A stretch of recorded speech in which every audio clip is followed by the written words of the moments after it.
अस्सलाम वालेकुम, welcome to SF cooking family. कैसे हैं आप सब? उम्मीद है ठीक ठाक होंगे, खैरियत से होंगे, अच्छी सेहत को एंजॉय कर रहे होंगे।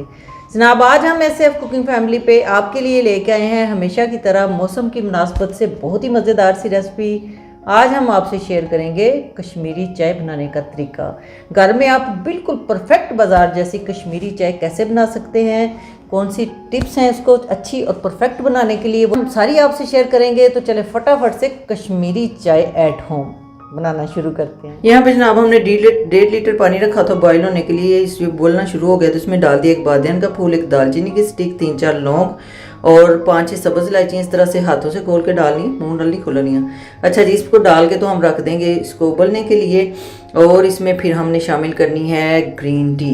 ग्रीन टी की एक पत्ती लैदा होती है, ये वाली जो होती है, ये देखें, ये फ्रेश होनी चाहिए। अगर फ्रेश नहीं ना होगी तो आपको ये अच्छी वाली चाय जो है ना वो नहीं बनेगी। ये भी बेसिकली पत्ते होते हैं जो खुश्क किए होते हैं और इसको गन पाउडर टी कहते हैं। और इसके बहुत ही ज़्यादा फ़ायदे हैं, बहुत ही फ़ायदे हैं। ये सिर्फ चस्के के लिए नहीं आपने पीनी, इसके फ़ायदे भी बहुत ज़्यादा हैं। टाइम नहीं है, नहीं तो मैं आपको बताती। अब जनाब इसको हमने 10-15 मिनट जो है ना इस तरह से फेंट के इसको पकाना है। और फिर जब ये अच्छी तरह से पक जाए तो इसमें आपने डालना है नमक, 1/4 टेबल स्पून नमक। अब आप कहेंगे चाय में क्या काम, नमक इसमें बहुत ही ज़रूरी है, हर चीज़ से ज़्यादा ज़रूरी जो है ना इसमें नमक है। जब आपने नमक डाल के इसको पकाना है ना तो ही इसमें लिटमस इफेक्ट आएगा, जो इसका कलर जो है ना वो पिंक करेगा। ये देखें पत्ते खुल गए हैं, इस तरह के पत्ते होते हैं इसके।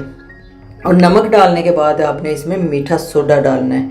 मीठा सोडा आपने 1/4 टीस्पून से थोड़ा ज़्यादा ही डालना है। और फिर इसको 2-3 मिनट पकाना है। तो साथ ही इसका कलर चेंज हो जाएगा। जैसे ही हल्का सा कलर चेंज हो तो आपने आग को बंद कर देना। यहाँ पे अगर आप ज़्यादा यहाँ पे पकाएंगे तो फिर इसका कलर जो है ना वापस ब्राउन की तरफ चला जाएगा।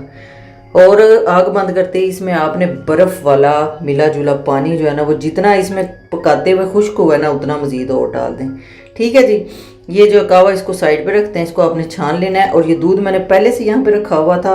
अब चाय बनाने का भी एक ख़ास तरीका है। आप एक तो आपने दूध को पका के आधा कर लेना है ताकि दूध गाढ़ा हो जाए। और एक दूध का 1/4 जो है ना वो आपने इसमें कावा शामिल करना है। ठीक है, अगर आपने 1 कप चाय बनानी है तो पौना कप जो है ना इसमें वो दूध का जाएगा, वो सॉरी 1/4 जो है, 1/4 हिस्सा।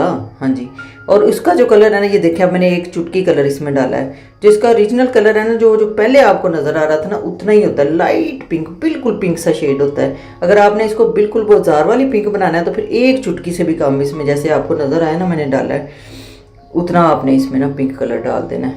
ऊपर से इसको पिस्ते और बादाम से गार्निश कर लें तो मज़ेदार पिंक टी जो है हमारी तैयार हो गई। मैं फटाफट टम करके आपको बता दी इसकी रेसिपी। और एक बहुत ही अहम बात कि इसको आपने कावा डालने के बाद आधे घंटे के लिए दम वाली फ्लेम पे ज़रूर पकाना है। ये मैं बात भूल गई थी आपको बताना, और ये बहुत ही अहम बात है जी। तो जनाब, कैसी लगी आपको हमारी मज़ेदार सी कश्मीरी चाय की रेसिपी? अच्छी लगी है तो वीडियो को लाइक करें और फ्रेंड्स एंड फैमिली में शेयर करें। और हमारे चैनल को भी सब्सक्राइब करके अपनी मोहब्बत का सबूत दें। फिर मिलेंगे किसी नई मज़ेदार रेसिपी के साथ। Stay positive, stay healthy. अल्लाह हाफिज़।